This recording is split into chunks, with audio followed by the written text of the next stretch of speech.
기드온 얘기가 나오는데 기드온의 소명이에요, 소명. 근데 성경에 보면요, 놀라운 것은 족장시대 아브라함, 이삭, 야곱부터 또 사사시대, 아니요, 선지자시대, 예언자시대, 뭐 사사시대, 왕권시대 할 것 없이 전부 보면 소명이 있어, 소명이.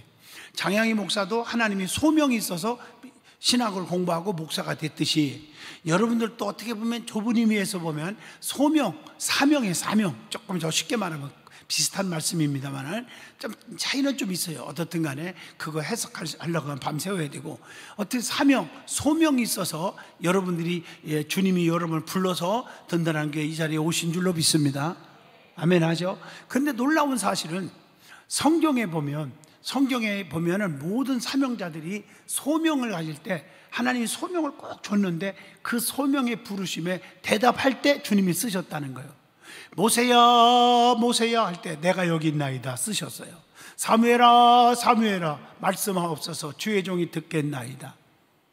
아시죠? 또 이사야 선자도 마찬가지요. 귀는 있어도 듣지 못하고 입은 있어도 말하지 못하고 눈은 있어도 보지 못하는 자들을 향하여 누구를 보내야 할까? 내가 여기 있나이다. 나를 보내주시옵소서. 소명에 대한, 사명에 대한 하나님의 부르심에 응답을 했다는 것이 참 중요합니다. 특별히 모세의 경우는 여러분 출애굽기 3장 4장을 잘 읽어보시면 하나님이 소명 주실 때 어떻게 하느냐, 제일 중요한 게 대답이에요. 대답. 네가 선 곳은 거룩한 땅이니 네 발에서 신을 벗어라. 네가 있는 거 다 맡겨라. 아무것도 의지하지 마라. 하나님의 일하는 사람은 자기 지식과 명예와 권세와 그런 상식을 의지하면요 다 실패해요. 실패. 아멘이죠? 그러니까 네 발에서 신을 벗어라 이런 거예요. 다 맡기고 다 벗어라. 소명을 주신 거예요. 그러면서 부르심에 응답하기를 원하고 가지고 있는 걸 사용하기를 원해요. 내가 하나님이 그동안 달고 닦은 지식과 명예와 권세를 주님이 그걸 사용하셔. 약한 건 좀 강하게, 미련한 건 지혜를 주셔서 사용하셔. 모세야 네가 가지고 있는 것이 무엇이냐? 아무것도 없으니까 지팡이입니다. 대답을 하잖아요. 그 지팡이를 다시 잡아라. 다시 뭐 이 과정 다 아시죠? 뱀이 되고 다시 잡아라. 60만이 따라오고 홍해 바다가 갈라지고 이런 기적의 권능의 지팡이로 바꿔줘서 쓰시잖아요.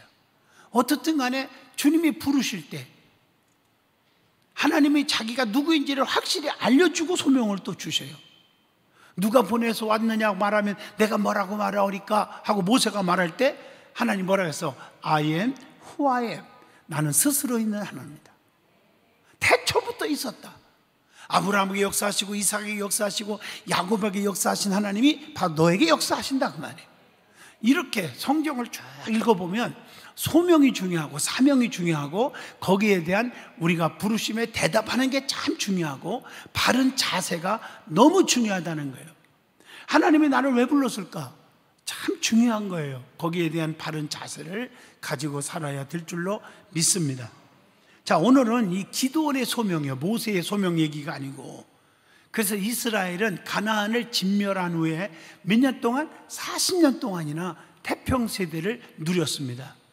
하나님의 능력의 역사와 하나님의 그 은총을 체험한 그들은 얼마 동안은 하나님을 올바르게 잘 섬겼다는 거죠. 그렇잖아요. 하나님이 도와주시고 기적을 주신 걸 보면서 어떻게 하나님을 배신할 수가 있어요? 잘 섬겼어요.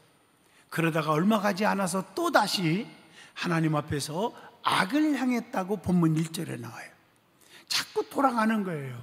그래서 예수님도 다시는 그러지 마라, 그 말씀이 아주 다시 생각나게 하죠. 우리에게 그 결과 하나님의 뭘 맞았어요?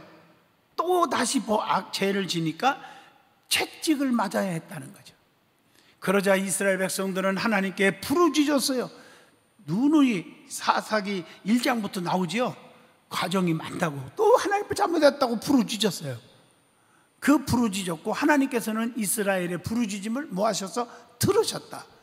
하나님이 모세를 불러서 출애굽시킨 것도요, 이스라엘 백성이 애굽에서 그 바로 밑에서 엄청난 고난을 받고 부르짖은 거예요. 좀 살려달라고, 구원해달라고. 그래서 하나님이 그 기도를 들으시고, 분명히 성경에 이렇게 나와요, 들으시고 모세에게 사명을 주어서 권능의 지팡이에 들려주시고 출애굽을 시킨 줄로 믿습니다. 부르짖어야 돼. 또 잘못했다고. 그래서 하나님의 부르짖음을 들으시고 한 청년, 젊은 기드온을 부르셔서 이스라엘을 구원하신 줄로 믿습니다.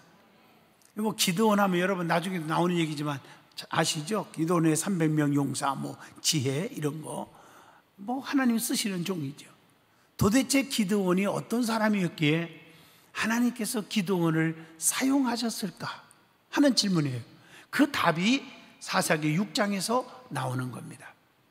그러니까 여러분들도 이 말씀을 들을 때에 하나님이 어떤 사람을 나를 쓰시는가, 어떻게 사는 사람을 쓸까, 어떤 믿음을 가진 사람을 하나님이 쓰실까, 거기에는 또 답이 나오죠. 쓰실 때는 능력과 영권, 인권, 물권, 건강 다 주셔서 쓰신다는 거 오늘 낮에도 설명 들었죠? 설교할 때 아주 그게 전제예요. 첫째가 뭐냐? 본문 11절로 18절에 답이 나옵니다. 의심 많고 두려움 많은 청년이 기드온이었다는 거예요. 처음에는 그래서 기드온도 의심도 많았고 두려움도 많고 벌벌 떨고, 미디안이 무자비하게 이스라엘을 약탈하자 이스라엘은 두더지처럼 산속에 굴을 파고 지냈어요. 숨어서 살았어요. 무서워서. 기드온도 마찬가지로 어두운 시대에 태어나서 두려움 속에서 살았다는 거. 그래서 그는 미디안 군사들 몰래 포도주 틀에서 밀타작을 하고 있었다. 21절에 나와요. 그러니까 기드온은 뭐 하고 있었다? 부르심 받기 전에 밀타작을 하고 있었다. 이때 여호와의 사자가 나타나서 기드온에게 12절에 뭐라고 말합니까? 12절에 여호와의 사자는 기드온을 큰 용사라고 부르면서 용기를 주고 힘을 복주다 주는 거죠. 그러면서 여호와께서 너와 함께 하신다 이렇게 말해요. 여러분도 늘 힘들 때 나와 함께 계신다호, 아마 이런 찬양을 지금 저절로 나와야 되겠죠. 힘들 때 하나님이 너와 함께 하신다. 이사야 40장 41, 42, 43장도 나오잖아요. 두려워 말라 나는 네 하나님이 됨이라. 놀라지 말라 나는 네 하나님이 됨이라. 참으로 너를 굳세게 하리라. 내가 너를 도와주리라. 내가 너와 함께 있으리라. 야곱에게도 그런 말을 했잖아. 너와 함께 있습니다. 네가 어디를 가든지 내가 지켜준다. 요셉에게도 가는 곳마다 하나님이 지켜준 것처럼 하나님이 너와 함께 하신다. 주의 사자가 나타나서 기드온에게 용기를 주고 소망을 주셨다는 거죠. 그리고 그를 이스라엘의 구원자로 쓰시겠다고 말하고 있는 거예요. 오늘 14절에 나오죠. 그 당시 기드온의 반응을 보면 13절에 나옵니다. 그는 하나님의 사랑을 의심하고 있었기 때문에 하나님의 부르심에 순종할 수가 없었어요. 또 자신은 너무 뭐하기 때문에? 연약하기 때문에 그 일을 감당할 수가 없다고 본문 15절에 답을 합니다. 나는 너무나 힘이 없어요. 그래도 하나님께서는 그와 함께 하사 반드시 승리할 것을 약속을 합니다. 16절에. 여러분, 하나님이 함께하면 이길 수 있잖아요. 모든 걸 극복할 수가 있잖아요. 그 믿음 갖기를 축복합니다. 하나님이 나와 함께 하시면 모든 일을 다 할 수 있잖아요. 기드온은 본래 연약하여 좌절하고 의심 많고 소망도 확신도 없는 사람이었단 말이에요. 그러나 하나님께서는 그를 큰 용사라고 하시면서 일꾼으로 삼으셨다는 것을 아셔야 합니다.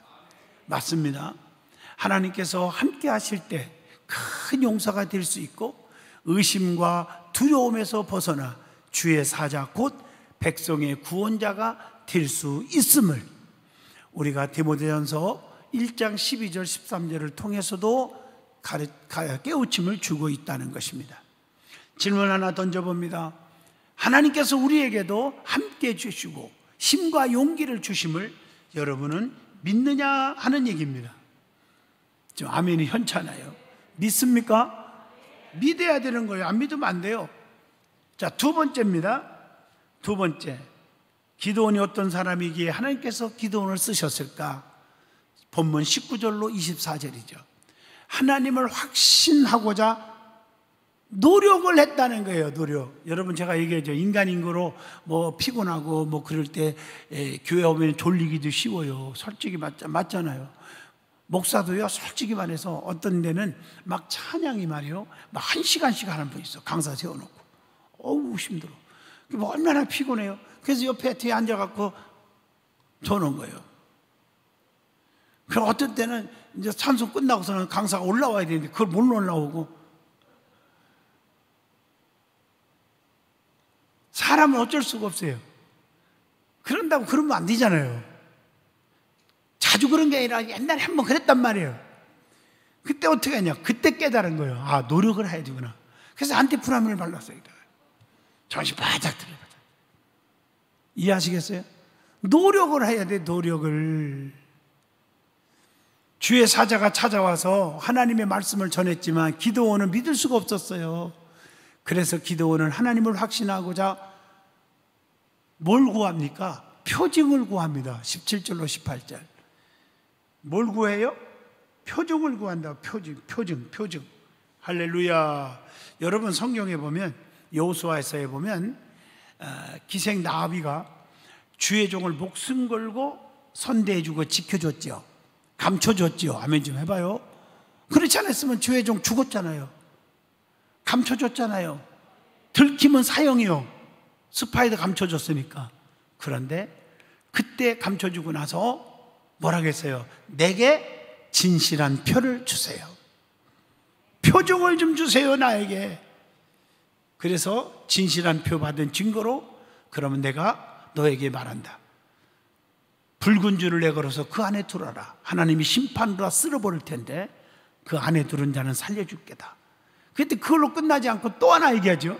우리 가족들도 다 두르고 살려주세요. 그 기도 들어주셨어요. 그렇게 주의 종을 감춰주고 선대해 준 자의 축복이 바로 이렇게 어마어마한 거란 말이에요. 아멘 좀 하세요. 어마어마한 거잖아요. 그 진실한 표받음으로 여리고성이 무너져 다 쓸어버렸지만 비록 기생이지만 나합의 가정은 살았습니다. 표징을 주세요. 표징을.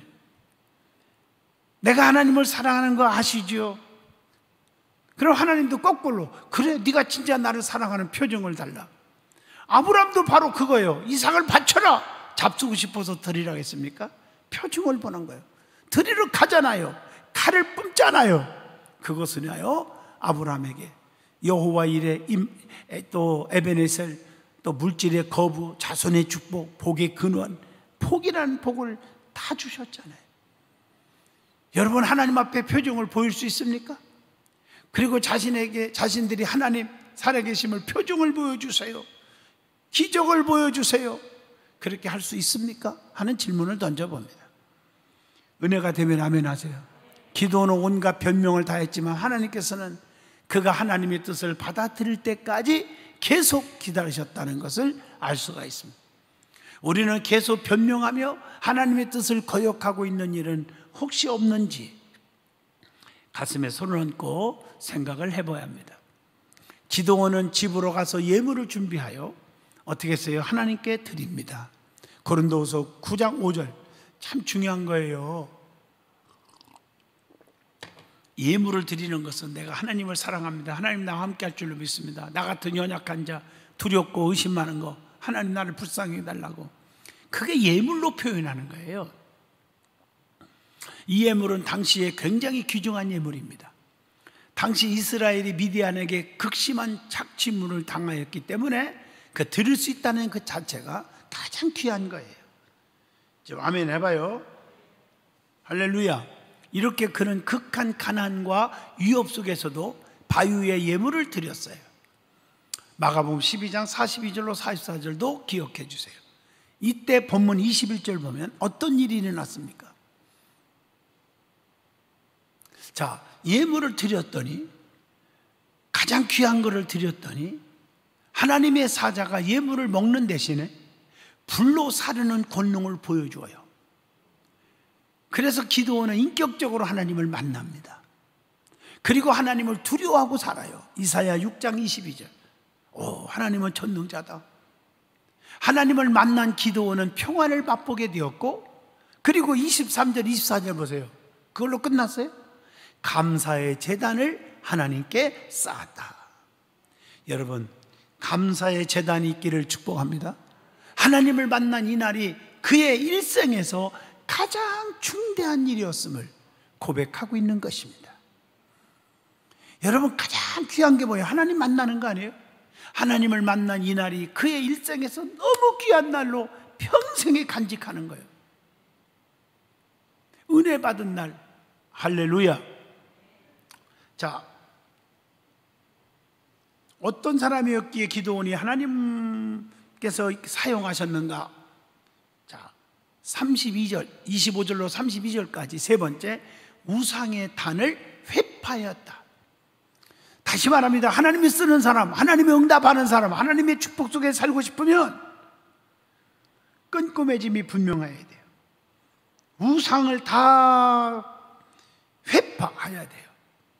본문 25절, 26절 보면 부름받은 그날 밤 하나님께서 기드온에게 첫 사명으로 아비집의 단을 헐어버리고 그 자리에 하나님을 위해 단을 쌓으라고 명령합니다. 여기 보세요. 성경에 떠오르는 인물이 있죠. 이렇게 얘기하면 안 떠올라요? 15년 생명 연장받은 사람 누구요? 히스기야 왕 말이에요. 아버지가 참 못됐어요. 우상 섬기고 하나님의 전 성전들을 무너뜨리고 그랬는데 그 뒤를 위해 아버지가 왕이 되면서, 자, 아버지의 뒤를 이어 왕이 되면서 누가? 히스기야 왕이 어떻게 했어요? 아버지가 잘못한 우상을 다 때려 부수고 산당을 때려 부숴버리고 하나님의 제단을 수축하잖아요. 아멘 좀 해요, 크게.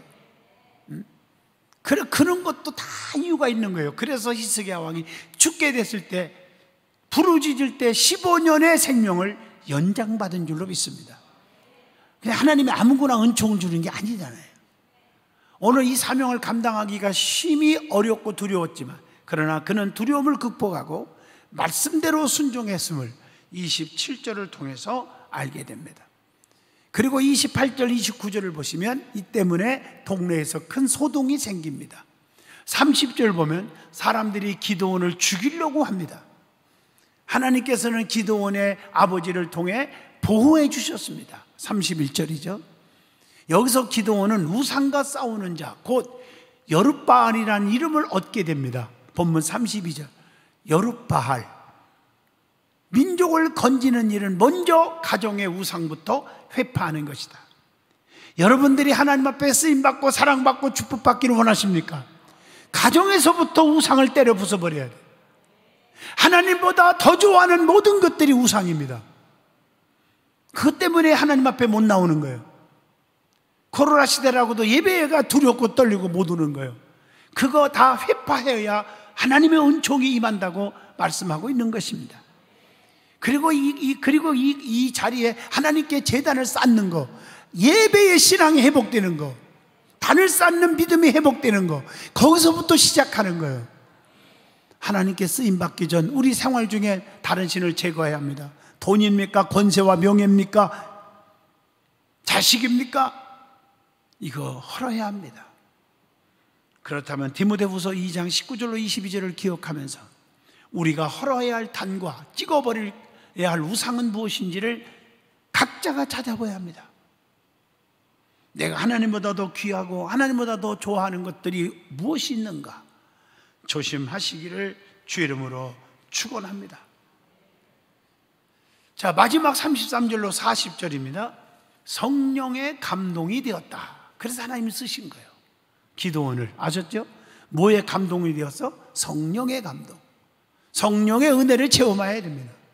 이스라엘의 구원자로 세움을 입은 기드온은 먼저 이스라엘의 우상을 제하고 그 다음에 원수들과 싸워야만 했다는 것. 33절을 봅니다. 거기 보면은 기드온이 원수들과 어떻게 싸웠느냐는 거예요. 원수들이 연합하여 이스라엘을 공격하려고 모였잖아요. 33절에. 그런데 누군가 이스라엘의 지도자가 되어 싸워야 했단 말이에요. 누군가가 힘들어도 목숨을 내놓고도 필요했단 말이에요. 기드온은 원수들이 자기 백성을 짓밟으려고 오는 것을 보았단 말이에요. 그런데 누군가 이스라엘의 그 해야 할 사명을 자기라는 걸 깨닫잖아요. 바로 그때 기드온에게 하나님의 신이 강림합니다. 34절. 이때 기드온에게 어떤 변화가 일어났느냐? 34절, 35절이죠. 34절을 보면 그는 백성의 지도자가 되고자 했어요. 마치 이사야 선지자가 귀는 있어도 듣지 못하고 입은 있어도 말하지 못하고 눈은 있어도 보지 못하는 패역한 자들 향하여 누구를 보내야 할까 할 때 내가 여기 있습니다. 나를 보내주세요. 나를 도구로 써주세요. 이게 중요하잖아요. 교회에 힘들 때 하나님 나를 통해서 해결해 주세요. 물질적이건 선교건 간에 이런 게 중요한 거 아니에요. 크게 쓰시잖아요. 그는 지도자로 책임감을 갖고 나팔을 불었다고 하는 사실을 아셔야 합니다. 그러자 백성이 그를 따랐다고 했어요. 34절 35절. 백성들은 성령의 감동진 자를 따릅니다. 사도행전 2장 1절로 6절입니다. 여러분, 하나님을 따르고 하나님 앞에 크게 쓰임받고 하나님의 은총을, 기적을 체험하기를 원하십니까? 성령에 충만하시기를 바랍니다. 마귀 충만, 욕심 충만, 죄악 충만, 쑥독 충만하지 말고 성령의 충만함을 받아라. 그래서 우리는 성령으로 충만하여 무리를 이끌고 있는지를, 내 사명을 감당하고 있는지를 스스로 가슴에 손 얹고 점검을 해야 됩니다. 내가 발을 동동 구르고 내 맘대로 내 뜻대로 뭘 해보겠다고 한다고 되는 게 아니라는 거예요. 누누이 말하지만 힘으로 안 됩니다. 능으로 안 됩니다. 스가랴 4장 6절 오직 여호와의 신으로만 되느니라. 하나님이 힘을 주셔야 되는 거예요. 하나님이 긍휼을 베풀어 주셔야 되는 거예요. 잘난 척할 것 없어요. 하루아침에 끝나는 사람들 많잖아요. 잘 나갈 때 조심하고 하나님 앞에 무릎 꿇고 예배하고 감사하는 자가 되시기를 축복합니다. 중직이 되어서 하나님의 일을 한다는 중직이 예배가 두려워서 벌벌 떨고 오지도 못한다면 평신도들이 오직하겠어요? 근데 평신도들이 더 나아요. 서로 본당에 들으려고 그러고. 이제 내일부터는 많이 교회가 열렸습니다. 방역규칙이 많이 해제됐어요. 성전에 다 들을 수 있어요. 거리 제한하면서 다 들을 수 있어요. 9명이 아니라 19명이 아니라 99명까지 들어와요. 교육관에도 마찬가지예요. 저 4층에도 99명 들을 수 있어요. 쫙 교육관 들어와요. 1부, 2부, 3부, 4부까지 드리니까, 나눠서 드리니까 끝없이 믿음이 없어서, 믿음이 바닥쳐서 못 오는 거지. 웬만한 분들은 다 올 수 있다. 자리가 없어서 못 들으지는 않아요. 아멘. 그러나 이 본당의 안에 들으려면은 99번에 들어야 들을 수 있다는 것만 기억하시고, 어떻든 간에 은혜를 사모하고 성령의 충만함을 받기를 바라고, 기도원에 소명받은 것처럼 여러분들도 사명자가 되셔서 소명감 감당하기를 축복합니다. 하나님이 나 같은 게 무엇이길래 나를 불러주셔서 쓰십니까? 하나님 너무 감사합니다. 이게 입술로 고백이 되어져야 합니다. 그러면 주님께서 의로운 오른손, 능력의 손, 축복의 손, 기적의 손으로 붙들어 주셔서 시온의 대로가 열리게 할 것이고, 무슨 일을 만나든지 만사 형통케 하실 줄로 믿습니다.